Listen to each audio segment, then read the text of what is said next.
Thanks for checking into the State of Basketball podcast, episode 15. I'm Adam Miller, and I'm here with Jaren Will. Each and every week, we're going to be bringing you the news and notes on all 11 Division I basketball schools in the state of Indiana, because in 49 states, it's just basketball. Just as a reminder before we kick things off, if you're new to the podcast, if you're listening or watching on YouTube, just remember to like and subscribe to the channel for to get updates. You know, anytime we have an episode go live, we release every week. If you like listening, like watching, share it with a friend, and help us continue to grow the show. One thing, Jaren, that I don't have that I notice, like when I watch some other podcasts, like the Ion College Basketball podcast, sometimes I'll watch them on YouTube. I usually listen, but when I do watch, obviously, like Gary Parrish and Matt Norlander go on CBS, and Parrish is on like CBS Sports all the time, doing studio work. And so when Norlander is talking, like Parrish is just, staring at the camera, just smiling the whole time because he's obviously TV trained. And I'm just looking at myself like doing whatever when you're talking. I'm like, that is not me, man. I am all over the place. Very unprofessional of me. We are clearly not TV trained, but I think that makes it okay. Yeah. Feels more real. We're just regular dudes who know a little bit of ball and just love to talk about ball. And I think that's we're like they're like the Globo Gym, and we're like the average Joes. Yeah. We are quite literally. That's a great analogy. That's our thing. We're the average Joes of college basketball, specifically Indiana. Yeah, I mean, why not? We can make it our thing. All right. We'll get State of Basketball T-shirts at the Average Joe's logo. Average Joe's little like script or whatever it is from. All right, let's get into our power rankings this week. So, starting at number 11 is IUPUI. They dropped down from 10. Number 10, consequently, Southern Indiana. Southern Indiana Barstool, quit chirping at me. There you go. You moved up to 10. Leave me alone. I'm just kidding. Thanks for interacting. But I mean it. We talked about the fragile ego a few weeks ago. Yeah, my feelings were hurt. This is Adam showing that. But number 9 this week is Valpo. Number 8, we have the Aces of Evansville. Number 7, the Dons, Purdue Fort Wayne. Number 6, Micah Shrewsbury's Fighting Irish, Notre Dame. Number 5, Ball State. Number 4, we have Indiana. Number 3, for the first time, I think, all season maybe. First time in a long time. First time in a long time, not at number 2.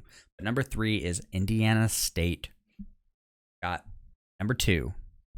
Definitely the first time this season being ranked this high. The Butler Bulldogs.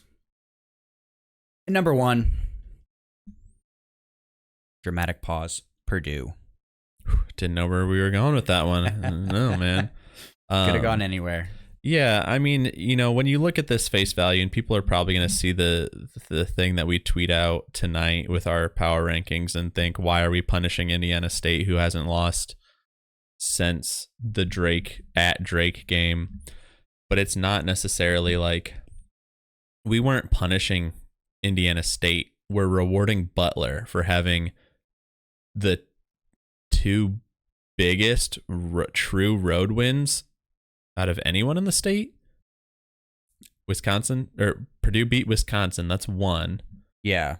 But they don't have another big road win. They beat, they had all of their big wins were neutral sites. Yeah. So, I mean, Butler has beaten Creighton at Creighton and Marquette at Marquette. So, I mean, like, there's obviously not a case for them to be 1, but they just have those 2 wins alone, are better than Indiana State's wins. Indiana State, I think, is a team that could maybe beat Butler. Maybe. It'd be an interesting game. I think it'd be a fun game to watch. Yeah, but their resume is... Yeah, I think that's what we had to kind of boil it down to is, at this point, is the resume. And I think that, Butler deserves to make that jump up to 2 just on resume alone. Yeah. And obviously, they don't play each other, so we don't have a head-to-head to compare. Mm-hmm. I think that would kind of be the final delineation of like, okay, if they did play in Indiana State 1, I do think that Indiana State would stay at 2, but you're right. I mean, that resume and the way the Bulldogs have been playing, it's hard not to have them jump from 3 to 2 for sure. Yeah, I mean, you're looking at, Indiana State's best win right now is over Drake at home, and that's top. They were 55 in Ken Pom, and if you're talking about Butler, their best win is at number 11 Marquette, and then they follow that up with they beat number 18 Creighton at Creighton, and they have the win over Villanova and a win over Texas Tech and a win over 45 Boise State. So they have like what 1, 2, 3, 4, 5 wins better than anything Indiana State has done. So I think Indiana State's a great team. I think they're fun. I think their offense is killer, but the resume for Butler is just better right now. Yeah. No, for sure. And it might even be a thing where they come out similar seed line in the NCAA tournament. They could be close because Butler is probably on the right side of the bubble now. I definitely think they are. But we'll see. I mean, it'll be interesting for sure. Yep. Especially because Indiana State has a chance to finish the season strong. But this week we're gonna kind of do a little bit longer. So if you are someone who pays attention to Indiana but also pays attention to just college basketball, you obviously know last week, specifically Saturday, was nuts. Yeah. Just a stupid amount of games, and they were a stupid amount of ranked games. So we'll just be spending a little bit more time on our 49 state segment just because it was probably the best slate this week, I would say, other than the Maui week, in Bahamas other than and stuff. other than MTEs at the beginning of the season. But yeah, I do think that last week was just an insane amount of good ball and good matchups in general. So, I mean, there were 3 top 10 matchups on Saturday. Yeah. And that's just the top 10. Yeah. Right? And then you had a 4th one on Sunday. Right. Yeah. So, yeah. So just keep that in mind. If we don't talk too much about a specific school that you follow, that's kind of just our what's the word that I'm looking for? I don't know. It's just the way, it's just what it calls for this week. Yeah. Right? Yeah. Just mix it up a little bit. Yeah. Not going in rank order ever again, probably. No, it hurt my brain. The listeners might not have cared, but it broke Jaren, I think. Yeah, it did. And I don't break easily. I break very easily. Yeah, you're broken right now.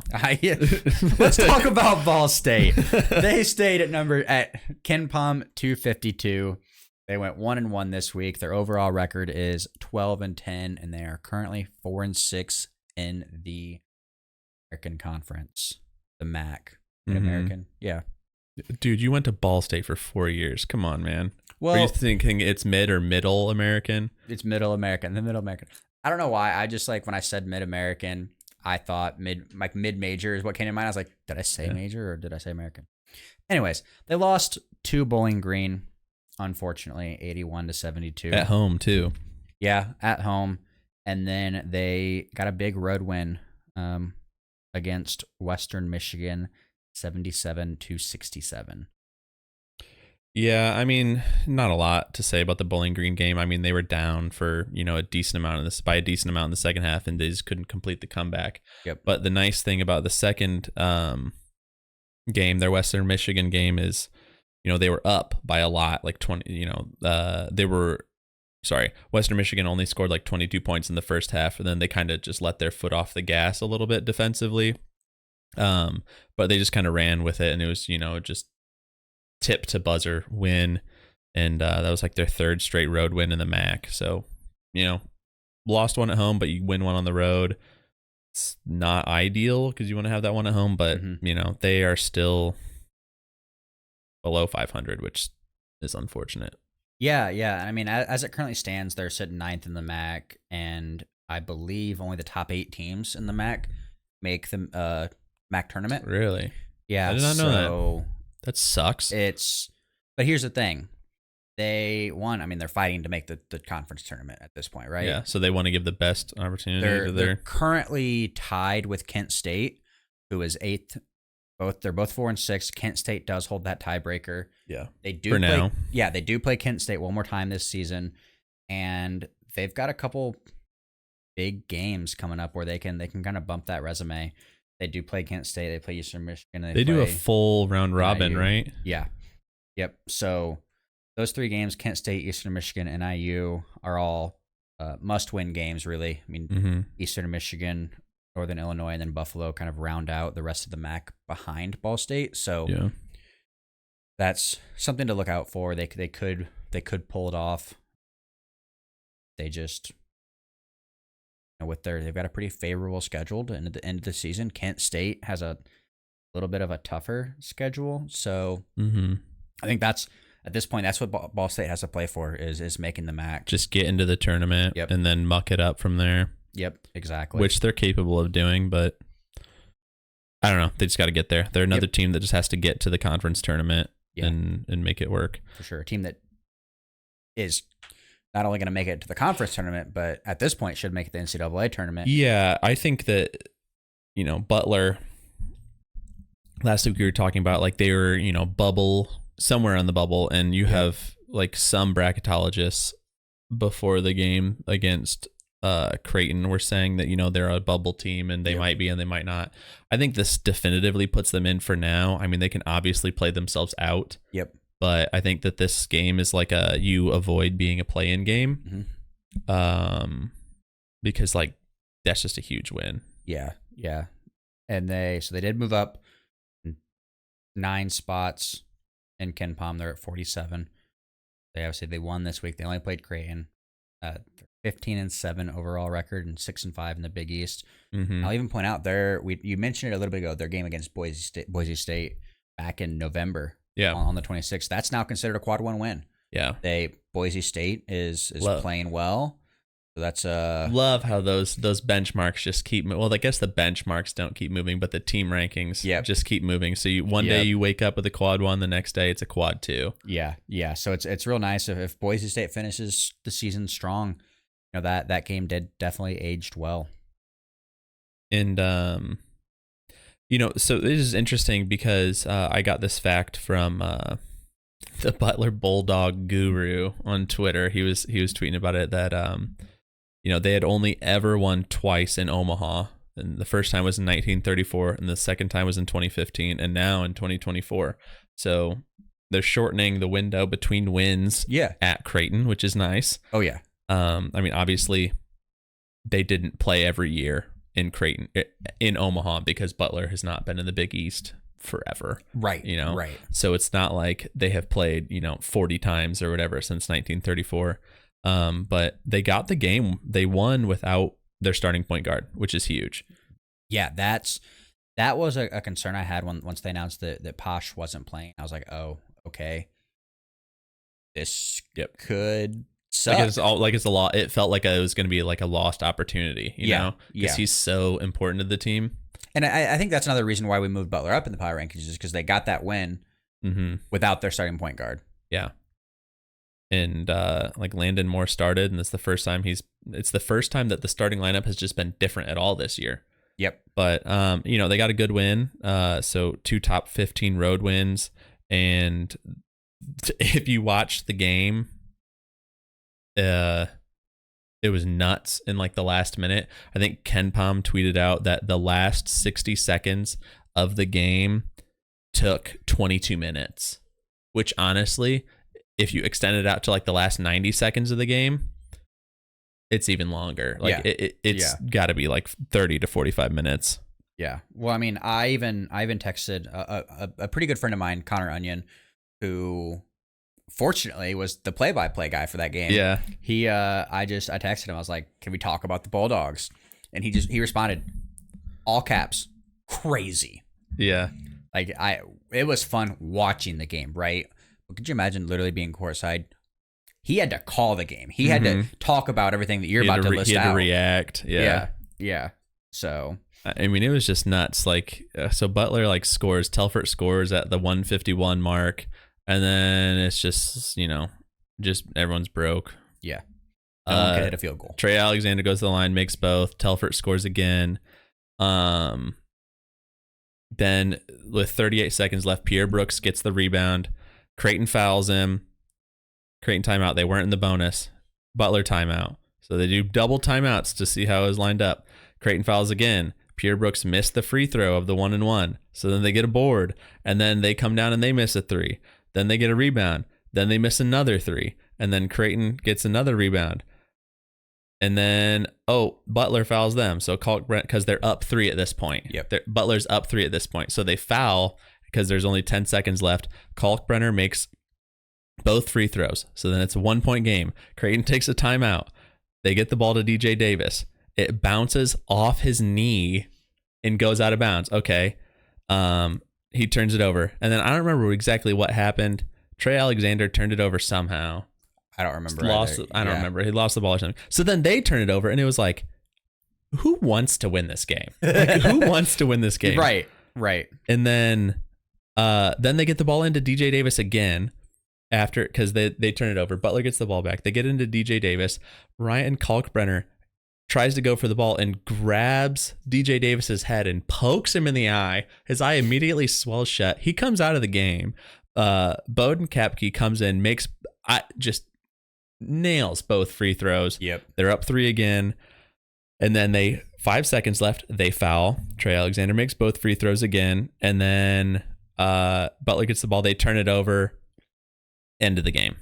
Yep. Like Creighton almost had a chance, and it was just like, we've said we're pro foul up 3. Yep. I didn't think it was going to happen that many times, twice, but it worked. Yeah. And it worked. Huge shout out to Bowden Kapke. He's a freshman. He was the guy that Thad said, You're the one. Anyone could have shot those free throws, I think. Or was anyone on the bench could have gone in and shot those free throws. Yeah, because DJ had to come out. I don't remember if that is that the rule when you get your sub and then they get to choose, or no? I'm pretty sure whoever subs in for that player in a situation like that. Because I know isn't there a case where like when the player's unable to shoot, they get to pick between the 4 players on the floor, but that's not what happened. So I'm not exactly sure. I honestly, you might be right, because I'm pretty sure. But I don't think Bowden was on the floor at that point. No, he came in for. So I don't know why he was.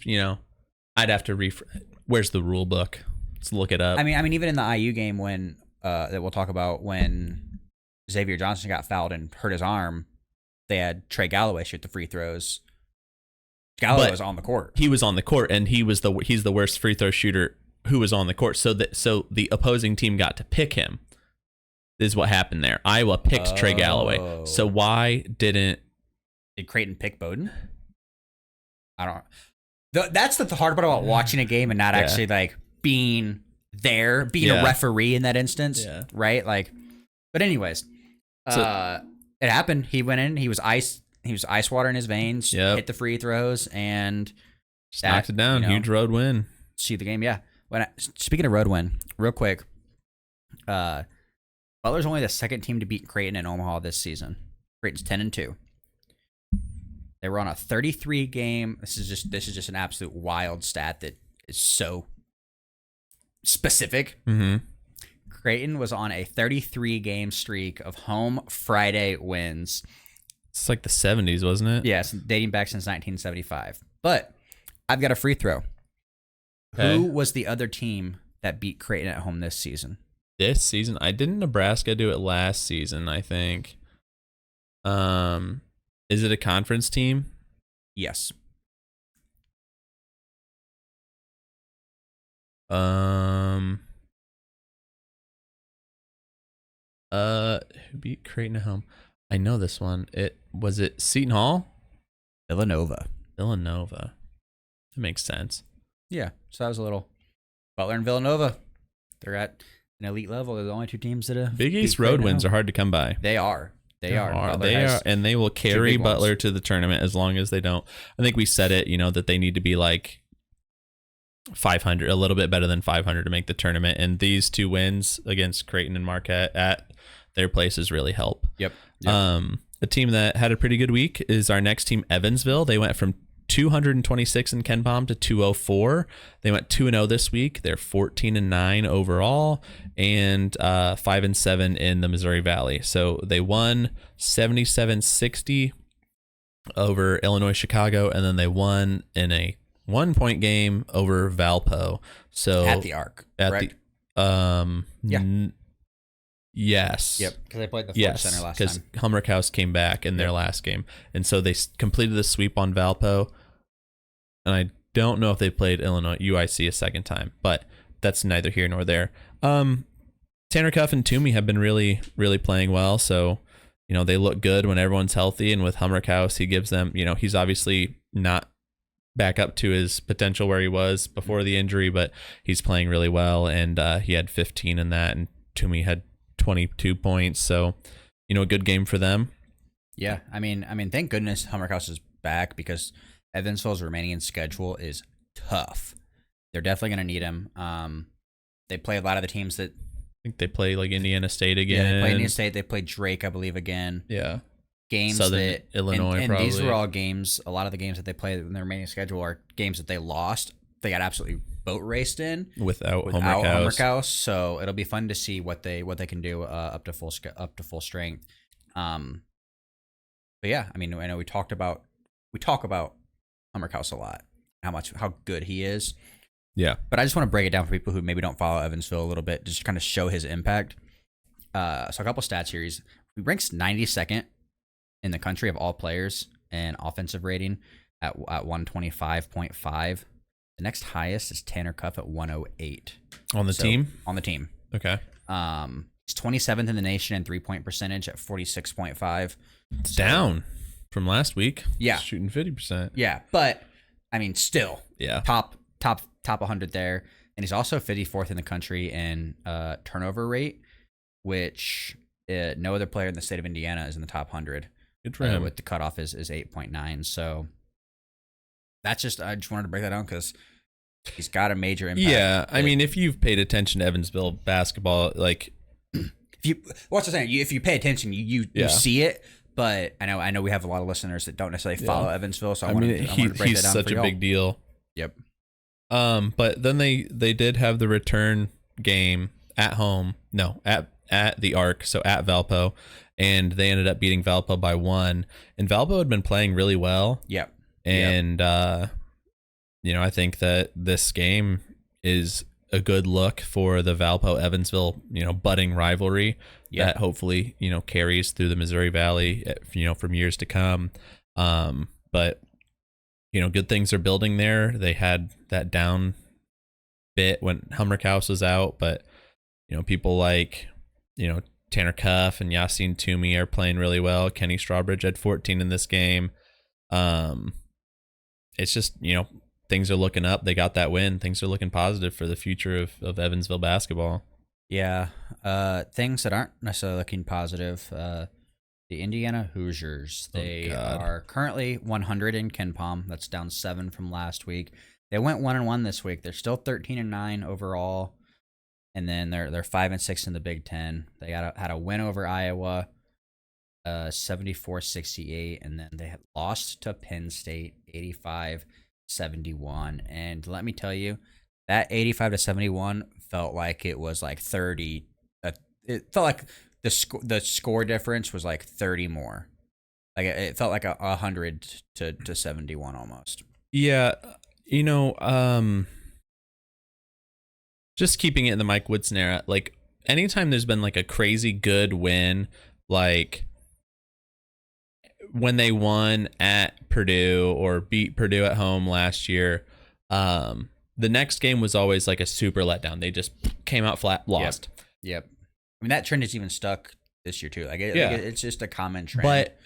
But like they aren't having that big win anymore. Like this Iowa game was a bit like felt like a big win at the moment because it's like, okay, you beat Iowa.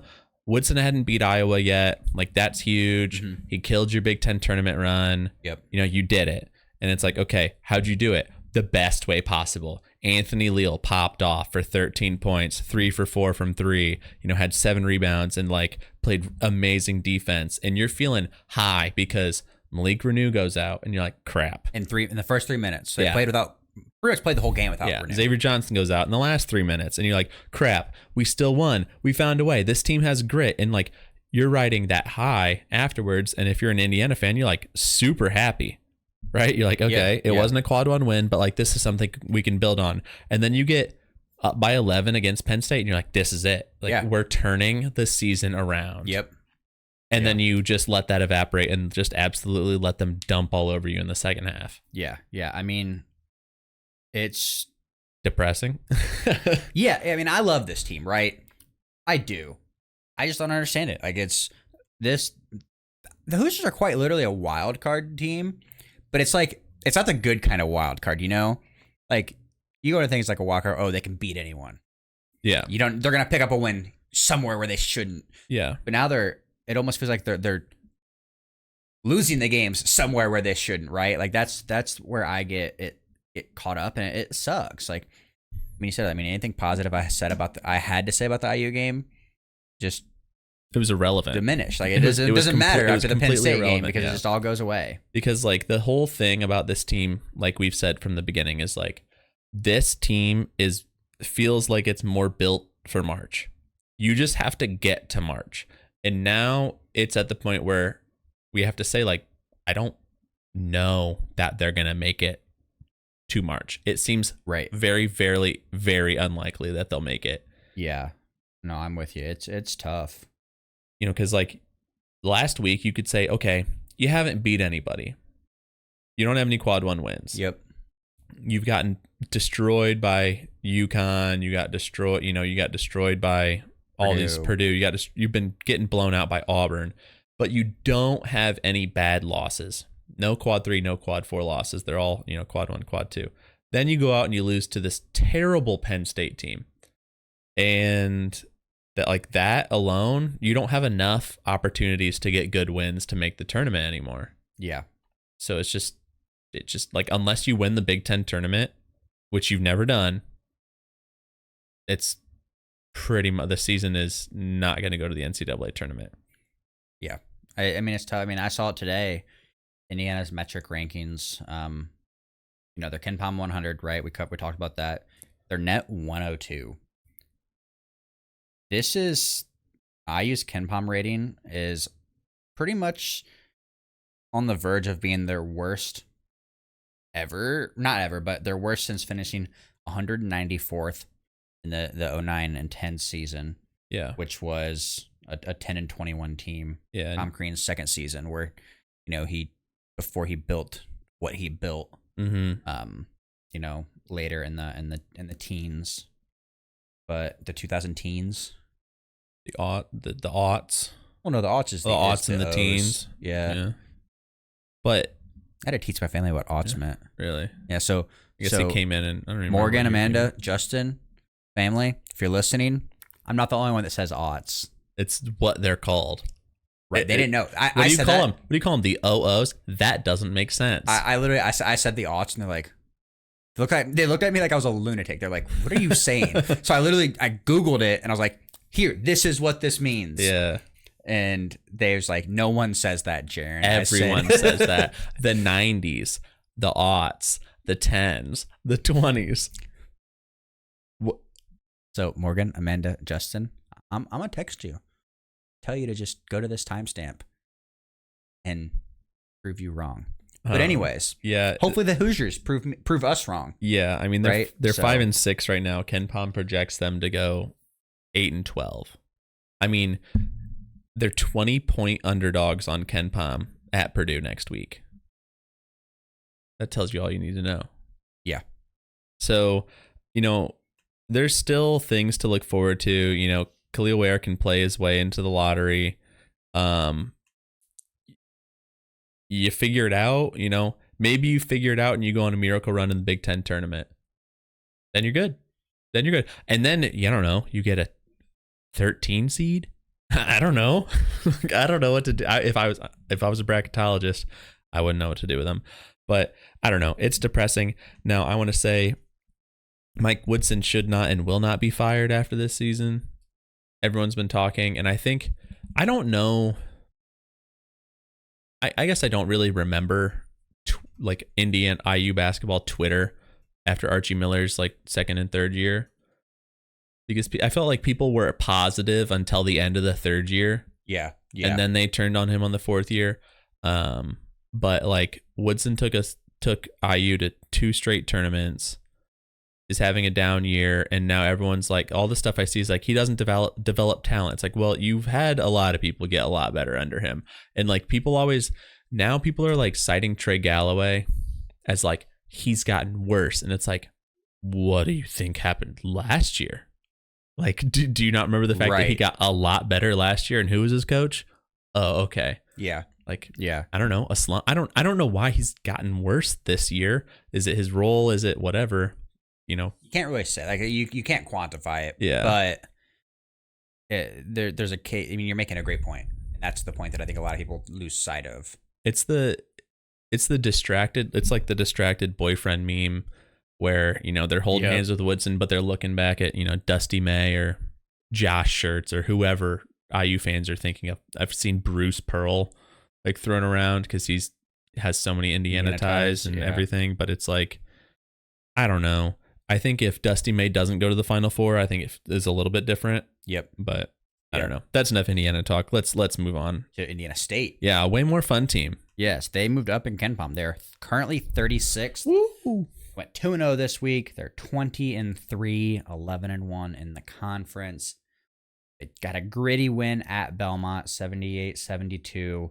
Then a win that put them up 2 games in the Valley. A 2-game lead for first place. The Valley over Drake, 75-67. They wore black because it was Drake's funeral. Mm-hmm. That's facts, dude. And it was. They pulled it off. Real quick, before we kind of break down these games, Adam and I we haven't talked about it on the show, but we are, I think I can say this definitively, anti Joe Lunardi. He's mid at best. Yeah. He's mid at best. He's a clown. If you want a good bracketologist, look at Andy Bottoms from Inside the Hall. Look at Delphi Bracketology. I mean, that's Coach Tonsoni and a bunch of high school students. Yeah. And they're better than Joe Lunardi. Yeah. But based on what Lunardi has to say, you know, he doesn't think that, Indiana State is a solid team he thinks they're like a major bubble team, right? I mean, he thinks they're not going to be an at-large team if they lose. Yeah. So one, Indiana State, they're getting AP votes. Great. They're 36th in KenPom currently. They've got a several game lead in the Valley, like I talked about, with the number 1 strength of schedule in the conference. They have no bad losses. And he's still saying that they're an at-large bid at best. If they win out the rest of the season, which they should, and lose in 4 overtimes in the Valley Conference Tournament Championship. Adam and I humbly disagree.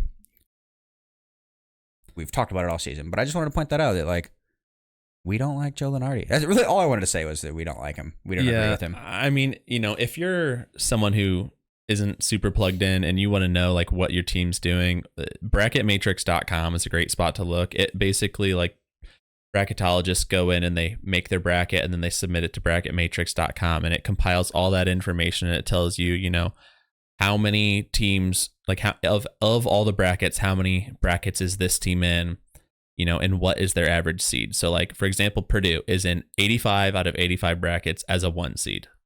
So is UConn. Yep. So it's like, okay, makes sense, obviously. And so you look down at where Indiana State is. They are 11. They are an 11 seed right now, getting the auto bid from the Missouri Valley, but they're 10.71. They're 10.71 like average seed. So they're between that 10 and 11 seed. And that would put them maybe being in a play-in game. But the teams that they're also in there with, like, they're in 84 out of 85 brackets. I assume the 85th bracket has Drake in instead of Indiana State. Right. But, Seton Hall is also an 11 seed, 69 brackets. Colorado, 55 brackets. Texas, 79 brackets. Texas A&M, 77 brackets. Then you look at like the 10 seeds, and it's like Florida's a 10 seed in there, but they're only in 61 brackets. So Florida has an opportunity to take more losses.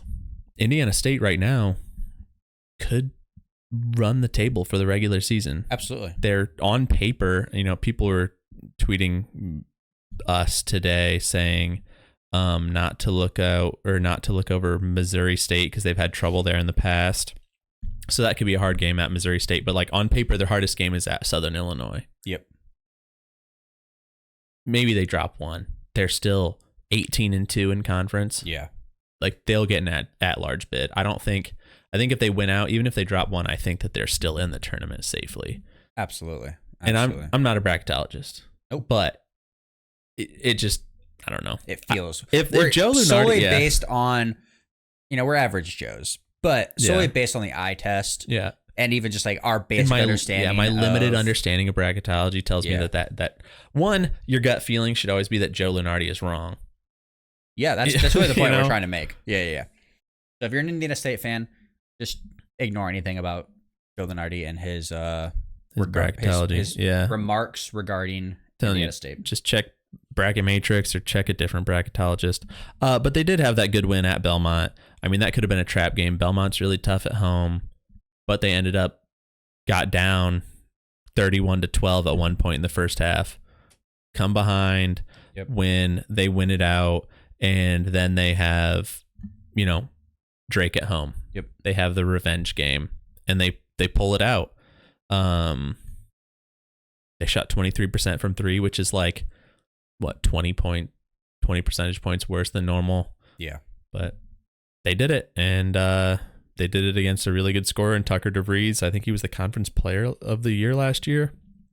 But Terre Haute, I mean, they're saying that this is like the most hyped people have been since Larry Bird. So Indiana State, Terre Haute, they're on fire. Yeah. And I think they have every reason to be. Yeah. I mean, a team that's not really on fire, IUPUI. They're on fire in a different way. Fair to say. They did move up in Ken Palm. They're 360.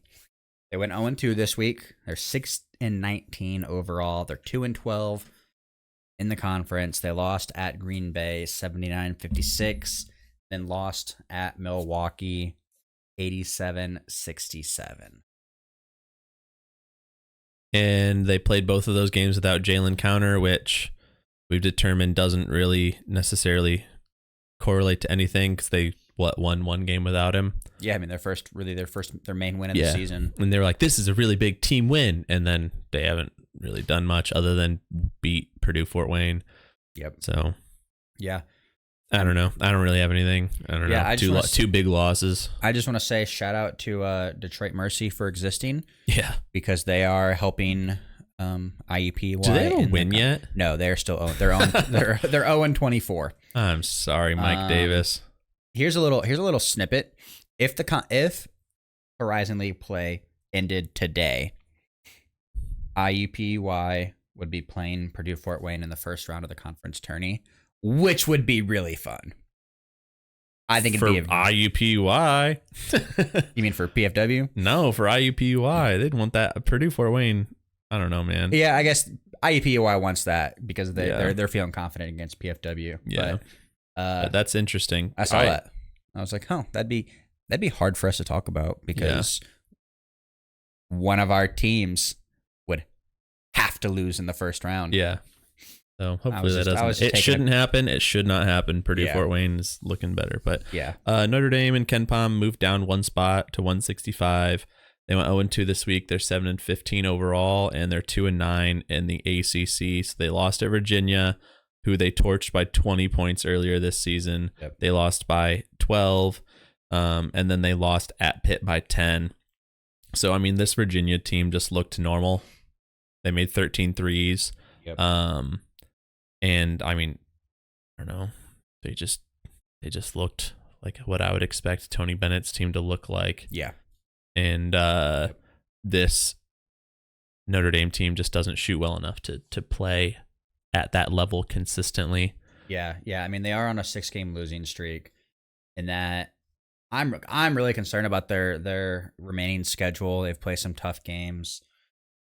And going back to our first episode, our season preview, right? They haven't played North Carolina at all. Yeah, but they play Duke again, which is definitely. I think they're not looking forward to that. Yeah, because it's at Duke. Yeah. But going back to our season preview, right? We talked about how this season they're predicted to go 11-19 with a 5-15 conference record, and finish dead last in the ACC. Right now, their projected remaining record, they're 9-22 and then 4-16 in the conference. I do think it's realistic that they finish 4-16. I think they'll pick up at least 2 wins. But really, I have a gut feeling they're gonna figure something out. I do think they'll hit that 5 conference win mark. I think they're gonna steal a game somewhere where people don't expect, just because it's Micah Shrewsbury. I think that he's gonna get his guys fired up in a way to kind of squeak out a game that they probably shouldn't win. Yeah, I mean they'll have something like the Georgia Tech game or the Notre Dame game. They'll have something like that, and they'll get something, and they, unfortunately, they'll figure something out. Yeah, I think they got to play Louisville still. So they do still play Louisville, which is one of those wins that I think they'll obviously take. But that's just it's not the year. Yeah, it's not the year. But Shrewsbury's still the guy. Yep, absolutely. Purdue Fort Wayne, they went 1-1 this week. They moved down 7 spots in KenPom, so they're 176 now. They're 15-8 overall, and now they're 500 in conference, so they're sitting at 6-6. Talking with Jaren, before we went to record, and it's like they could be 11-1. Absolutely. Like they dropped 5 and had a lead in three or 4 of them, and kind of lost it at the end, so they could be 10-2.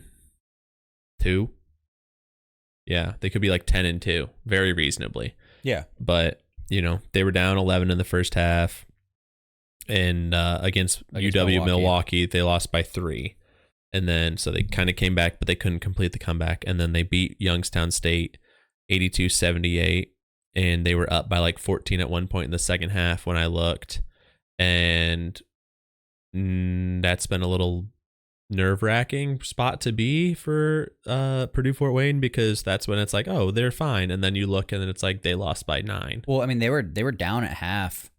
Like, what, 5? By 5 or 6, yeah. It was very much a kind of back and forth. It was Youngstown State was leading, Purdue Fort Wayne kind of turned it on, and I don't know if they ever took a lead, but the game shifted in their favor, and then Youngstown State kind of switched it back, and then the second half, they came out swinging, and it was all Purdue Fort Wayne, which is nice. And they got to win on homecoming. Yeah, it was homecoming. It was also what I'd call a revenge game after their loss at Youngstown last month. But I do like their remaining schedule. It's pretty balanced. They've got some tough games, but those tough games are spread out. It's like tough game, easy game, tough game, easy game. So I think, like you said, they should, finish a little higher. Yeah, they lost some in the first half of the season first half of the conference season that they shouldn't have lost. So hopefully they win some that they aren't supposed to win in the back half. Exactly. Our next team that we're going to talk about is Purdue. So they're still at number 2 in KenPom, hanging strong behind those Houston Cougars. Houston, south of Houston Street. They got the revenge game against Northwestern. They won in overtime, 105-96, and then they won at Wisconsin, 75-69. So that puts them in first place in the Big Ten. Sole possession of first place now. Yep. And that's partly because Nebraska beat Wisconsin, had to come from behind win at Pinnacle Bank to beat them. So yep. I mean, if there's a lot of things, that are almost like guarantees with Purdue, and one of those things is that Purdue fans hate Boo Buie. Yeah, they got the win at Northwestern, but it was Boo didn't make it easy. No, I mean they were all shooting like crazy. Yeah. I mean, another thing too, Braden Smith. He said no koozie. You don't think I'm a top 10 point guard in the country? And dropped his career high 16 assists. Yeah. So he said all right, bet. Which I love to see. It was an interesting game. People, like, if you're on Twitter, people were like outraged on Twitter because of there were 46 free throws for Purdue and 8 for Northwestern. But it's like, did you watch the game? Northwestern was just jacking up a bunch of threes or mid-range shots. They weren't pounding it in the post. Yeah. Collins said pregame that he was like, we've got 15 fouls to give Edie. Yep. And they used like 14 of them. Yep. And had 3 dudes foul out. Yeah. And you can tell that like they weren't in the paint, fighting like that because they got out-rebounded. Like Purdue out-rebounded Northwestern 36-22. But they just like, the game was crazy. And then overtime, Purdue just came out swinging. And there was like a moment right at the end of the game where Lance Jones did have what should have been called an offensive foul. And like Chris Collins got super mad about it. He got tossed. So it's like they put 1 second left back on the clock.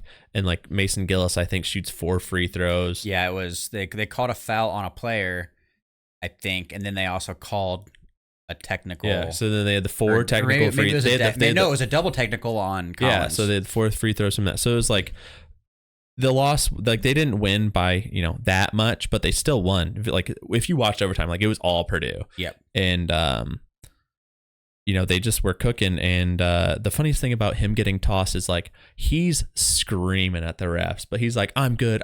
He's dapping up Edie on his way out. He shook Painter's hand as he was walking off the court. He was like, and then afterwards in the post game, he was like totally chill. Yeah. So just one of those moments.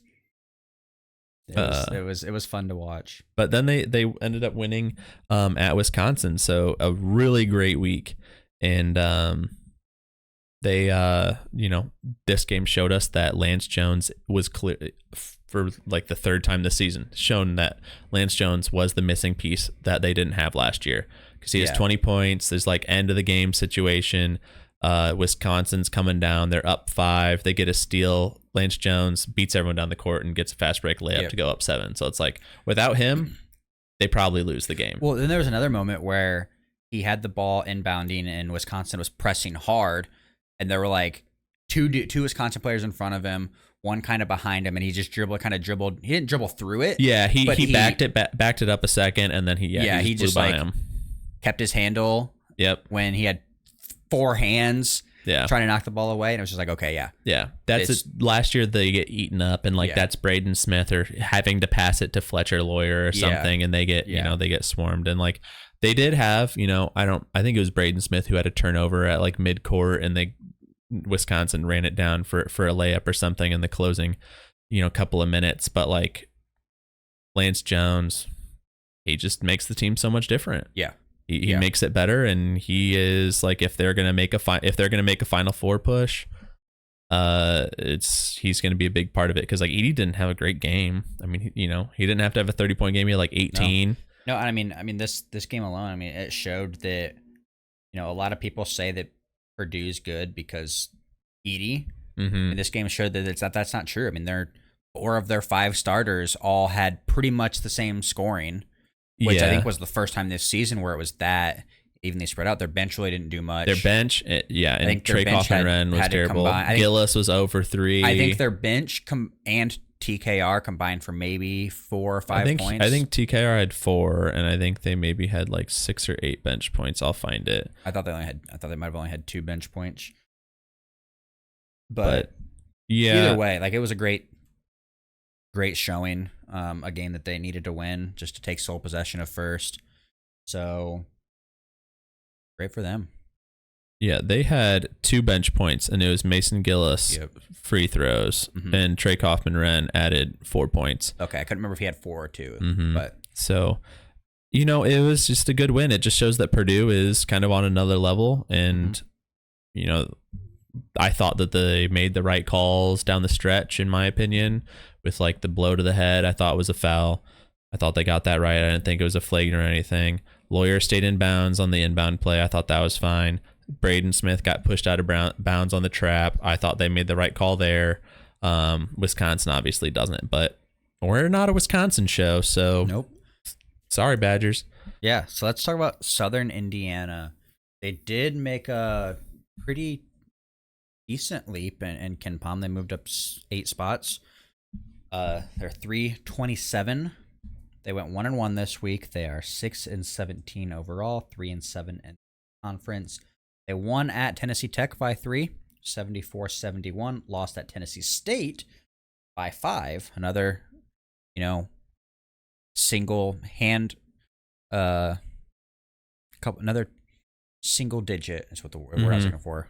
Loss, which is tough, but yeah.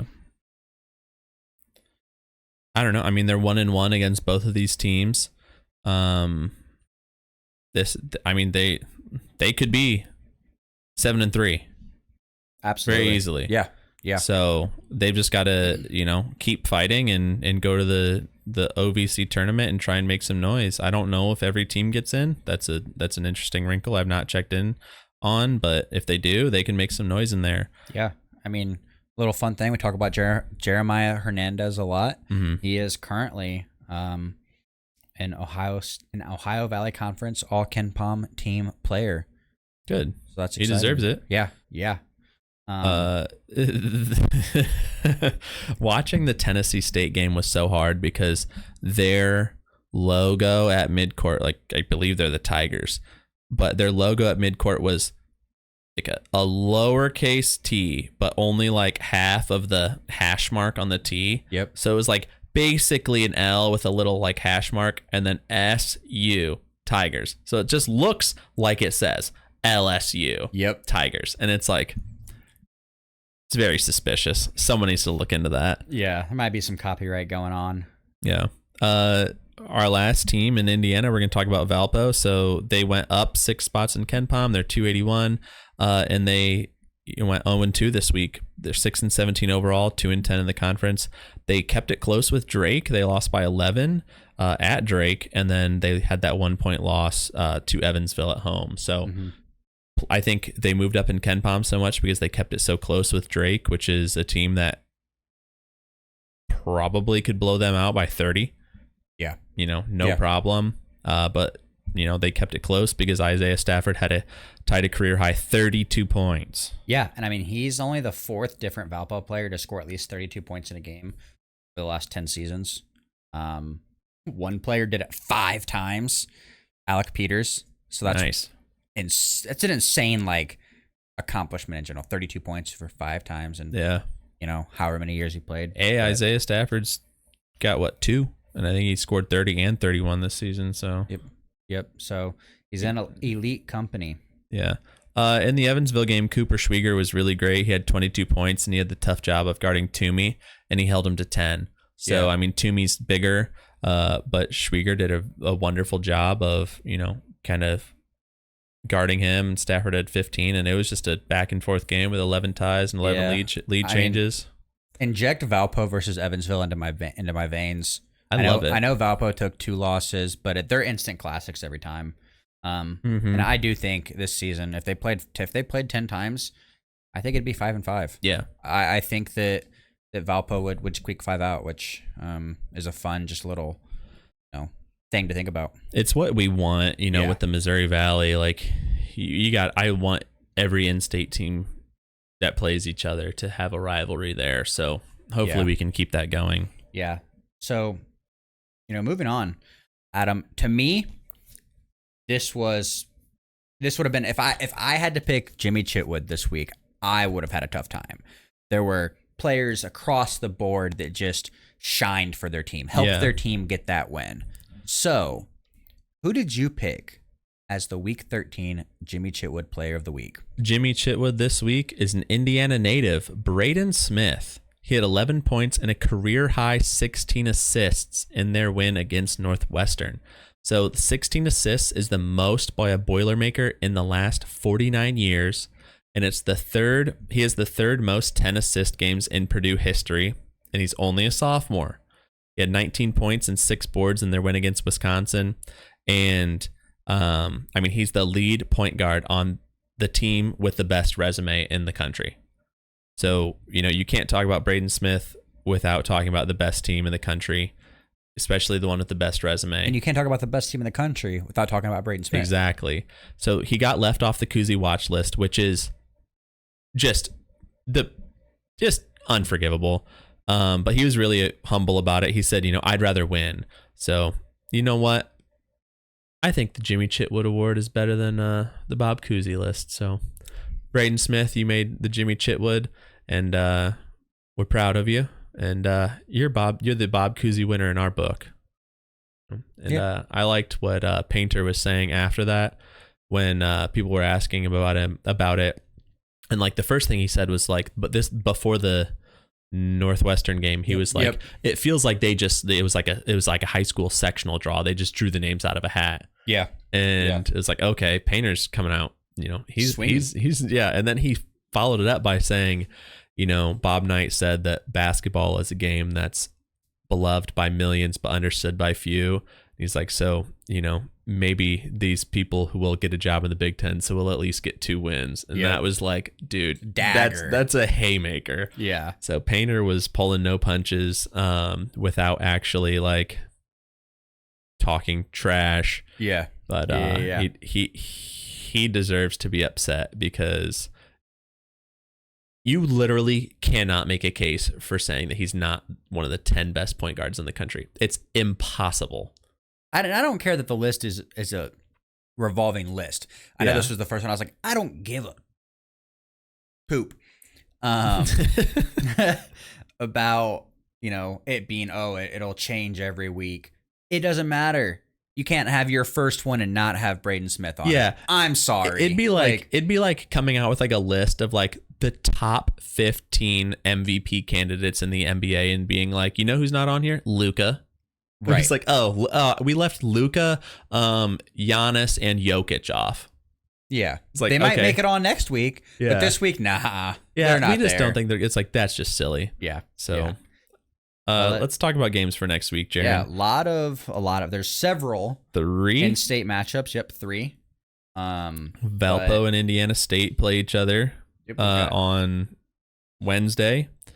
Yep. Right? And then, Saturday, right? No, Friday, IUPUI and PFW play, and then Saturday. No, these are both Saturday. Yeah, You're right. Yeah. Saturday. I know my dates. Is 2 in-state matchups between IUPUI. IUPUI is at home against Purdue Fort Wayne, and then that's at noon, and then at 8 p.m. that same day, God help them, the Indiana Hoosiers have to go to Purdue. So you either turn the season around here or you die, I guess. Get ready for the NIT. Yeah, basically. Yeah. So those are pretty fun. What games mean a little bit to these teams? Yeah. So I think that, Ball State plays at home against Ohio. Mm-hmm. They are 1-point dogs. Ball State is better at home. We've talked about it. They need a win, right? Like I talked about, they are on the brink of making the MAC tournament. So this is a game that they need to win. And it's at close, and it's at home. Like it's a close line, and it's at home. Another game that I'm excited about, sticking with Ball State, is the MAC Sun Belt Challenge. Part 2. It's back. Yeah. Part 2. Playing for the belt. They play Texas State on Saturday at Texas State. They are 4-point dogs, but Texas State is not a great team. Yeah, they've lost like 4 or 5 or something. So I do think that it'll be a fun game to watch. I want more things like this. It means more because they're not just playing for themselves. Mm-hmm. They're playing for the conference. So, and it has no conference implications, right? Like it means nothing to their overall record. It means nothing. Mm-hmm. It's just a confidence boost, and they're doing it for it's something bigger. Mm-hmm. So that I think it'll be a fun game. And it's just cool to like break up the conference monotony. Yeah, I don't know how the coaches think of it, but I think it's pretty cool that they get a break from conference, and I would like to see this more. Yep. I think they're going to do something like this with some conferences are doing more things like this, or will be, kind of like a bracket busters used to be, but I like it. Butler's got a big home game against Providence. That comes after their 13-point underdogs at UConn. I don't know, man. UConn's number 1 in the country, and they are in the discussion of being a number 1 overall seed, right behind Purdue. Yep. I think Purdue has it, but I mean, UConn is, definitively the second best team if you're seeding them for the NCAA tournament. So we saw, they've beaten top 15 teams on the road. And they played well against UConn last time. So why not? Why not? Yeah. Just go out. If you win that game, that's a game that moves you up from the 11 line to the 10-9 line in the tournament. So win that game. Silences a lot of doubters. Or keep it close and then just handle business at home against Butler, against Providence. Yeah, we do have an OVC first, I believe. Southern Indiana, they're favorites. Good for them. Against Eastern Illinois, 4-point favorites. That is on Thursday. Would be a fun one. It's our only game Thursday. It's our only state of basketball game.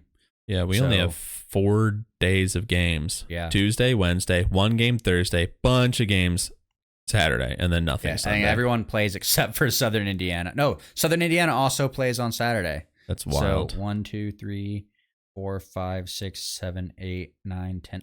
Every team plays Saturday. That's awesome. That's a good one. Starting at noon, ending at 8:30. I'm not sure exactly the time of the Texas State game with Ball State, so I'm not going to Google it for you. Sorry, listeners. Nope. But yeah, full day. It's just like back to back to back. You can catch a state of basketball game. Mm-hmm. But let's talk about the other 49 states, Adam, because we talked about at the beginning of the show. There are a lot of things to talk about. So turns out the other 49 states do play basketball. Yeah. Surprisingly.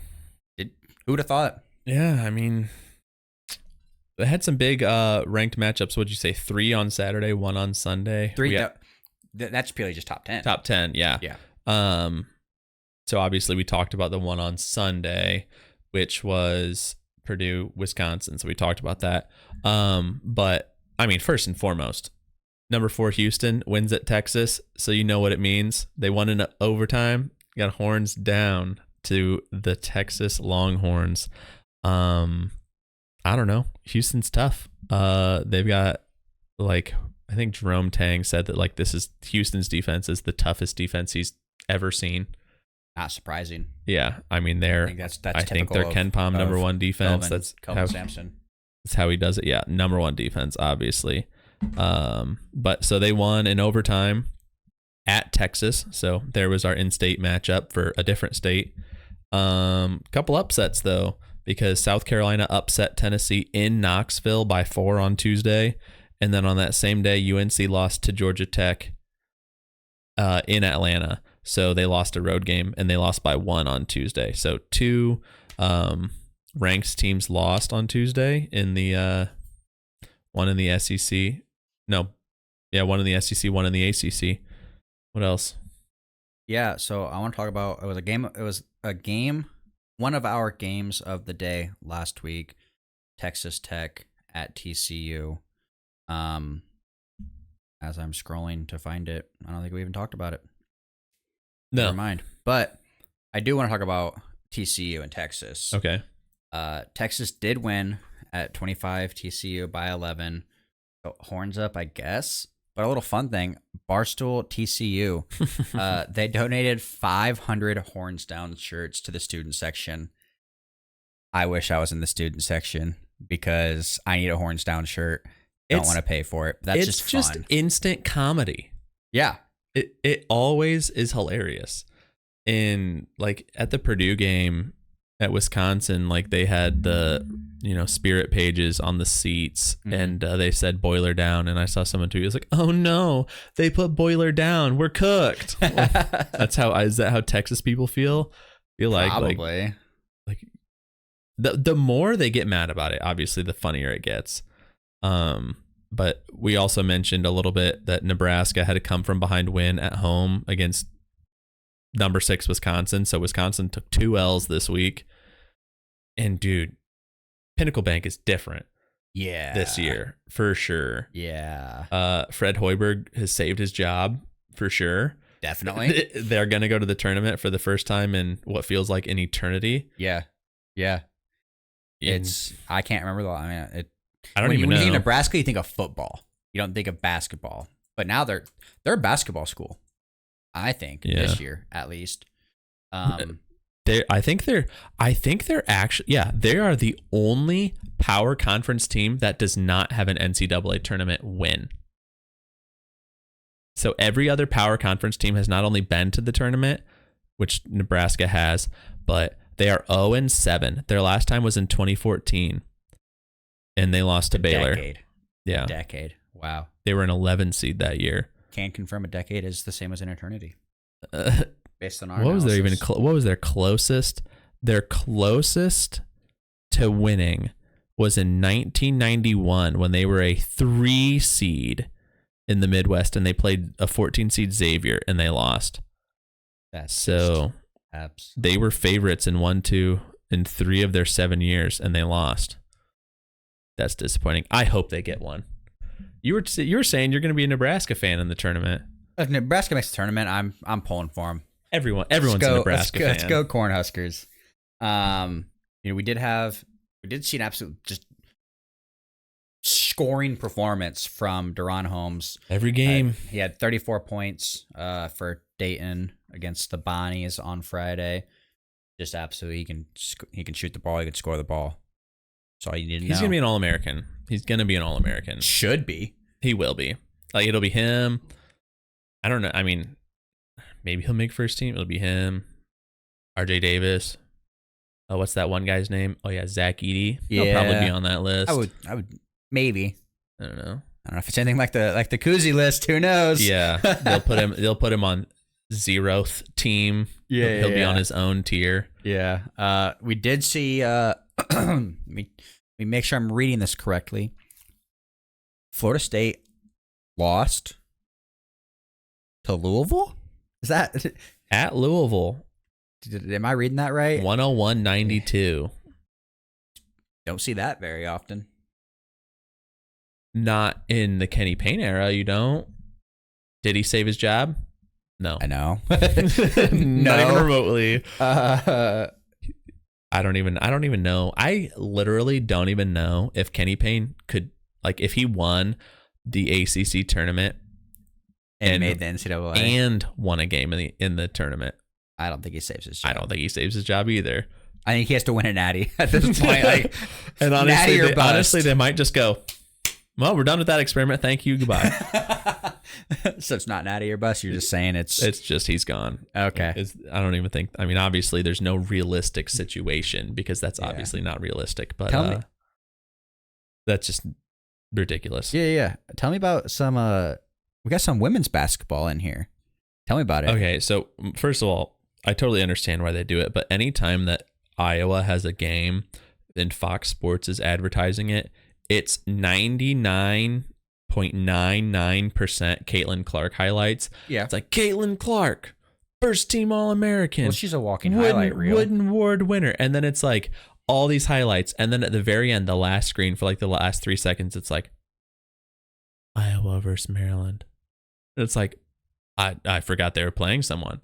I honestly just, I didn't know. Well, there was a TikTok live stream. Can you explain that? Because I saw a tweet about it, but I did not dig into this. Yeah. So it was, TikTok is has live streaming capabilities now.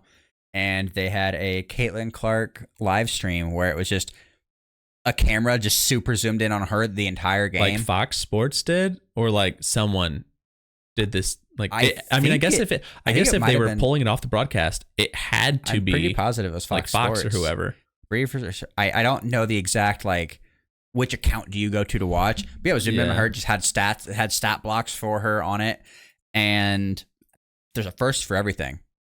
Fox's Caitlin Clark. Yeah. Wait, hang on. Caitlin Camp. Yeah.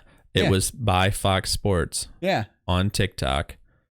Which I think I don't know that Fox has done anything like that before, but kind of cool, kind of weird. It's definitely a lot weird, It's definitely, I mean, it's no matter who it is, it's objectively a lot weird. Yeah. But, you know, I don't know. It's nice that people are watching women's basketball. Yeah. Like we have a generational player again. Yeah. Yeah.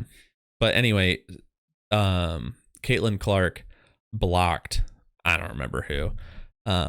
But Gus Johnson was on the call, as he is, you know, for Fox Sports whenever, you know, Caitlin's playing on there, it seems. Yep. Which is cool that they get someone like Gus Johnson to call a women's game. Yeah. Yeah. Obviously a big name. But she blocked somebody, and he was like, "Oh, she had her shit blocked." And he was like, "She had her shot blocked. Excuse me." And it was like, that's what you meant to say. 100% what you meant to say. So he had an oopsie on national TV. Yeah. Do you get fined for that? I'm sure. I don't know. I don't know. Again, I don't have a TV face. I don't know these things. But number 18 Baylor won at home against number 12 Iowa State 70-68, and Scott Drew got tossed.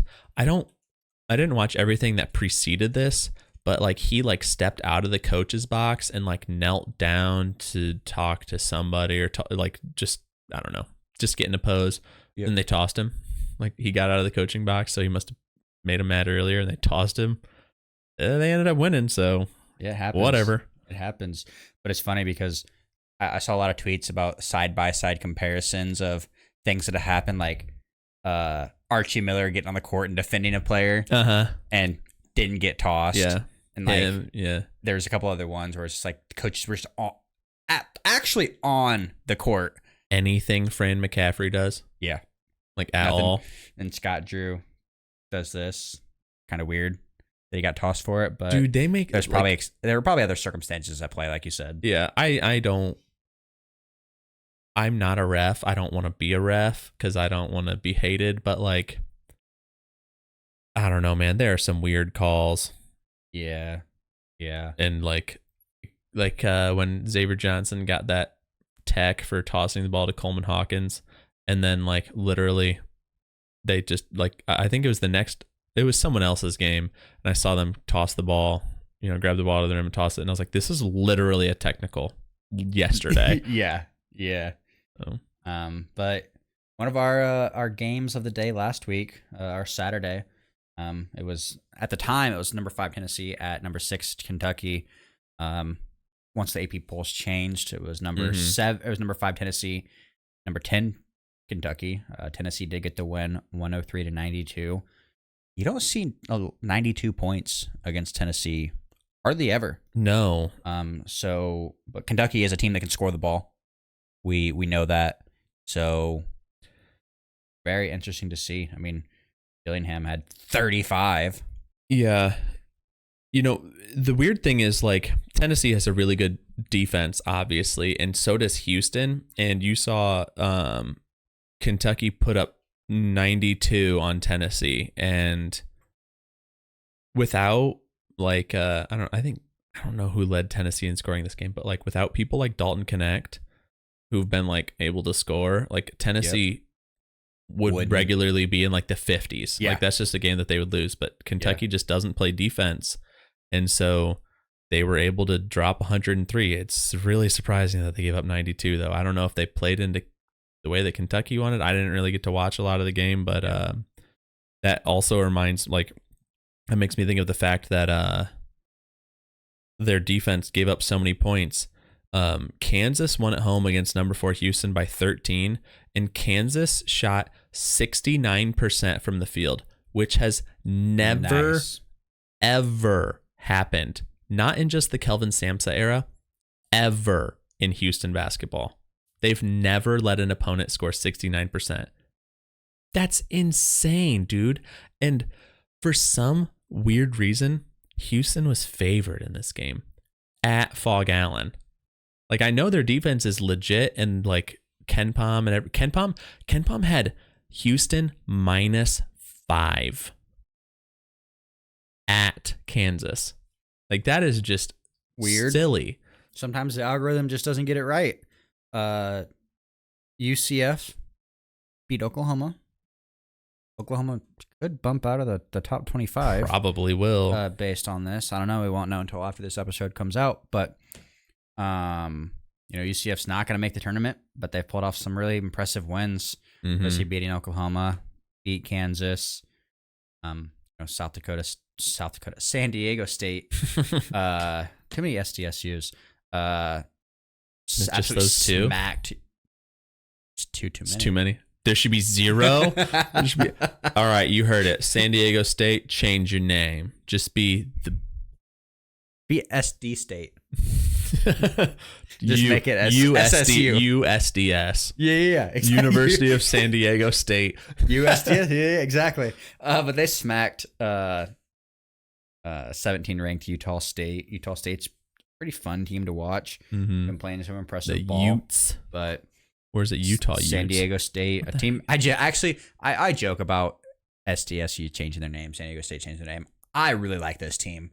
It's a team that I have confidence in. I think they can win any game pretty much that they play, no matter who they're playing. Just because they're just that. I think they're that talented. So that's fun. One thing. So Duke lost at number 7. Duke lost in Chapel Hill against number 3 Kentucky. Yeah, and Armando Bacot had 25 points, but RJ Davis has been like the best player on the team so far this year. And Roger Ayers, the ref, was delivering a call. So there was like what got called, I think, an F1 in the moment or something. There was like a hook and hold on RJ Davis, and they were talking about it. And Billis was on the call, and he was like, "Oh, hang on, the ref's coming over to me. He's gonna tell me." And they had like an alternate angle of Roger Ayers coming up, and he goes, "Yeah, I'm about to get booed real bad right here, but that's a flagrant 1 hook and hold on RJ Davis." And then as soon as he says that, you just hear boo all throughout the arena. It was just like, I love that refs they just know. Yeah, he knew. He was like, "Yeah, I'm about to get booed real bad here out at North Carolina." But here's a question: do you think there's ever been I don't want to say ever, but when's the last time do you think a Duke UNC game didn't have Billis on the call? Had to be when Billis was, not broadcasting. Yeah, probably. The moment he became a broadcaster, it's like every game. He calls a ton of Duke games. Yeah. Well, yeah. I mean, that's not, but calls a ton of North Carolina games. Yeah. But it's just like, but it does feel like he calls every single one. It's not a Duke UNC game without Billis on the call, in my opinion. I think it's just a requirement. I think he has it in his contract. It's like, oh, probably, dude. Which I don't know. I mean, would you want to do that though? Because you get to be the guy who calls the cool calls for Duke, but then you also have to be the guy that calls Caleb Love killing Coach K in his last game. You know what I mean? It's like how Robbie Hummel was somehow on the call for every time Purdue lost at number 1. It felt as number 1. Yeah. It was Purdue's number 1. Robbie Hummel on the call. Oh no, they're number 1 and they're playing Rutgers. It's done. Yeah, you're right. So it's like a blessing and a curse. So I don't know. He likes it, I guess. Yeah, can't complain. And then St. Mary's, I called this game. So our friends at Smash Hit Sports, Cody and Nick, they picked their games and they put out their picks, and they had that they both picked Gonzaga to win at home against St. Mary's. And I was like, nope, St. Mary's going to win this. St. Mary's is going to win this game. I can see it days in advance. And they won 64-62. And there was a call. I think St. Mary's was out of bounds and they didn't call it or something. They stepped out of bounds and they didn't call it. And they the fans at the kennel were throwing stuff on the court. And the refs just let the game just get wildly out of control and were making announcements, but didn't no technical was given, nothing. The refs just totally let the game get away from them. It was just really weird. There should have been a technical. Anytime you throw something on the court, it's always a technical. Sometimes it's a warning, So especially when multiple people were doing it. But right. I saw that game coming a mile away. Gonzaga, kinda, They just are. Yeah. Which kind of makes Purdue's win over them. Yeah. Not as cool, but every other win that Purdue has is making up for it. Yeah. It's oh no, now we only have 7 quad 1 wins, or whatever it is. Right. We do have a couple Big Ten games. We haven't talked much Big Ten. Another 49, but Minnesota beat Northwestern in overtime. Pretty interesting. Don't expect that. And it's Northwestern's not ranked, but they're a and they team, go. and Minnesota is. Yeah. Beat Purdue. Almost beat Purdue again. Lose to Minnesota. This is the way. Yeah. Lose to Chicago State. Rutgers, a not great Rutgers beat an even not great Michigan. Don't be nice. A doo-doo Michigan, a terrible Michigan team. Yeah. Central Michigan, they beat Bowling Green by 1 in double overtime. Double free basketball. You love it. Jealous of the people who were there. Yeah, you love it. And then I'm going to start giving updates on our Guess the Games. Yeah. My game, the Give Me Liberty or Give Me Death game, dare I say. VCU Rams beat the Richmond Spiders by 11, which, it makes sense. A ram versus a spider, unless it gets into the wool, I just feel like a ram would win. Just step on it or something. Yeah. And then the Religious Tea Party, religion prevailed. Holy Cross beat Boston by 2. Yeah, there was more preaching than there was tea to be had. Yep. But looking at this week, Monday game of the day, we have a little bit of a kind of a budding rivalry. Number 8, Kansas at Kansas State. It's at 9 p.m. on Monday. Jerome Tang, just an absolute baller. Kansas did lose at Kansas State last season, so we'll kind of see what happens this year if they get their revenge. Tuesday, Central Michigan at Akron. So if Central Michigan can pull off the win at Akron, then they will both be tied for first in the MAC. So that'll be, there's stakes. Ball State's not in the hunt, I would say, but could affect seeding, which team they would rather play in the tournament and everything like that. Yep. Wednesday, got a little bit of a sickos game of the week. Louisville at Syracuse, 7 p.m. Shouts to Syracuse alum, John G. Nolan. Friend of the show, friend of you. Adjacent. Friend of my wife's. Friend. My wife's friend's husband. There you go. Yeah. He does a great job on the PFW and the call. So, shout out to him, Syracuse. Hopefully they don't suffer the same fate as who was that? Florida State? Yep, Florida State. Thursday, FAU at UAB at 9 p.m. IU's next coach goes to the UAB Blazers. The Fighting Dusty Mays. Yeah, something. I joke about the IU's next coach thing, but IU Twitter is not. So yeah. Friday, not a lot of options. This one sounded the most fun. There are quite literally, I think, 3 games Friday. San Diego State, a team Jaren likes, team I like, and I like them at Nevada at 8 p.m. So that'll be fun. Yeah, I don't know. You pick what you can. Saturday, there's a ton of games again. Pretty much every Saturday now that football's over. Gonzaga at Kentucky at 4 p.m. It's the most interesting game based on the names of the teams. I think it might be an interesting game, but Gonzaga, Kentucky could do something. So it's nice to see. I like it because it's not a conference matchup, and this is like the first of like a 4 or 6 game series that they're going to play. So it's nice to see that they're doing something in the middle of February to break up the monotony of conference. Yeah, this weekend wasn't as exciting as last weekend when it comes to the matchups, but Sunday, our game of the day, Seton Hall at Villanova at noon. It's a game, kind of end of story. Seton Hall's done some things in the Big East. But Villanova is Villanova. You never know what they're going to do. Yeah. So Seton Hall's made some noise. And like Sunday's a day where everybody's trying to play their game and get out. Yep. Because it's the Super Bowl. Yeah. So that is this weekend, isn't it? Yeah. Wow.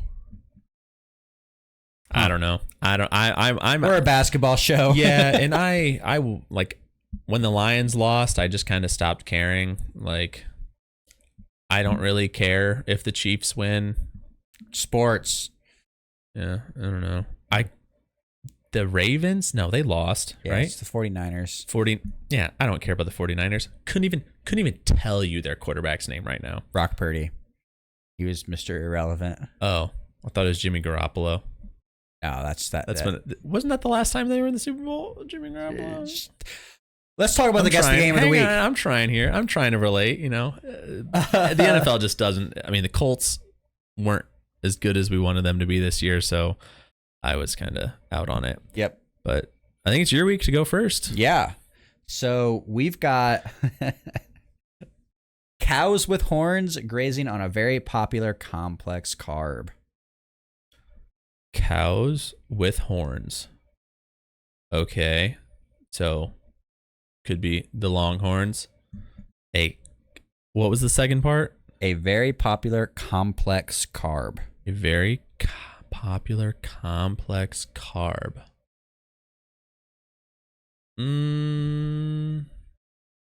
Is it the Texas Longhorns? It is not.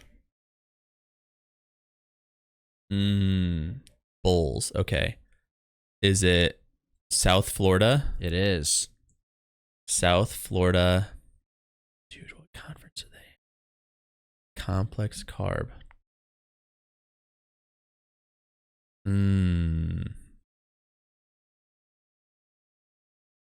don't know. South Florida at? I don't know. I don't even have a guess. I got South Florida. South Florida at Rice. That makes sense. What are they in the Big South? I think. Okay. I should have. Dude, I look at a Rice. When I'm picking one of these games, I look at Rice every time. And I'm like, maybe I'll fit a way to get Rice. They're the Owls, are they not? They're in the American. Oh. They're the Owls, are they not? Yes. Rice Owls. My cousin was almost going to go there. Maybe did go there. I genuinely have no idea. I think he might have. I don't know. Who knows? I'm not close to my cousins like that. Who's to say? You got about 1 million of them, probably. Yeah, none of them my age, so who cares? Yeah. One of them's gonna tune into this show and be like, dude, come on. Okay, so 1 and 2 for me. All right, this is my most gettable one for you. The other two weren't really very gettable. Close. So. Okay, so mine this week is called Battle of A10 Saints. Dude, I don't know a single mascot in that A10. Battle of A10 Saints.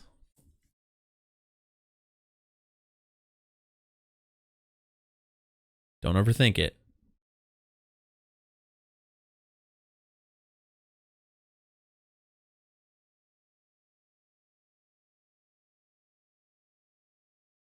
Our Rhode Island Saints? No, they're the Rams. The sheep. Is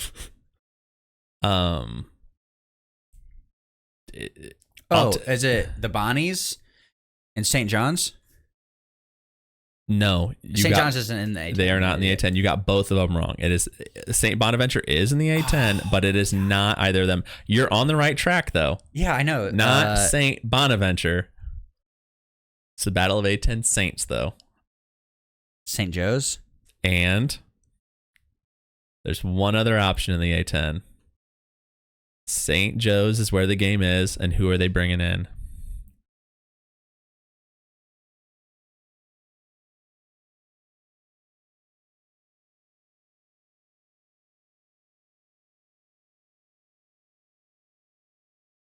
I can't think of another Saint.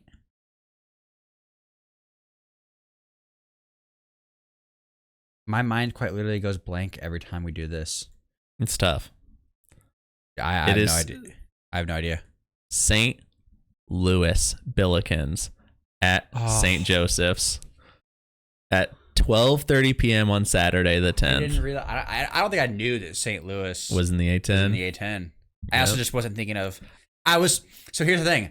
I was thinking of Saint. Everything Saint is abbreviated ST. So I was thinking of schools where it's ST, not St. Louis, which is actually spelled out Saint. Yeah, it is. I was like, this one would be fun because there's 3 teams that it could be. Right. So you got decent chance. But yeah, St. Louis goes to St. Joe's at 12:30 on Saturday the 10th. Anything you want to say before we get out of here, other than that Rayfield was bodying Dan Dockich on Twitter? Yeah, I mean, we're big fans of Rayfield Davis. Southside alums. In general. Went to our high school alma mater. Actually, we're Southside alums. He's not. True. He went to our high school alma mater. For 3 years. We also are very anti-Dan Dockich. So if you're interested, go to Rayfield's Twitter. Check out his tweets. We'll see. Here's a little callback. You brought up Gus Johnson swearing. We were curious if he gets fined. Reached out to a friend. He's not sure, but he thinks it's most likely they'd get suspended than fined. I don't know if that. I assume someone at Gus Johnson's pedigree would probably be the opposite. Yeah. But just a little callback to a couple minutes ago. Well, I think that's really all I have. I mean, we got a couple in-state matchups, so that'll be fun. But it's been a good week. We're getting close to the end here. Yeah, so, not many games left. Yeah, about halfway. Most teams are about halfway or a little over halfway through conference play. So things are going to start heating up. Yeah. But with that, I mean, the clock is showing quadruple zero, so it's time for us to get out of here. Thanks for checking in the State of Basketball podcast. We appreciate you. We will see you next week. And remember, in 49 states, it's just basketball.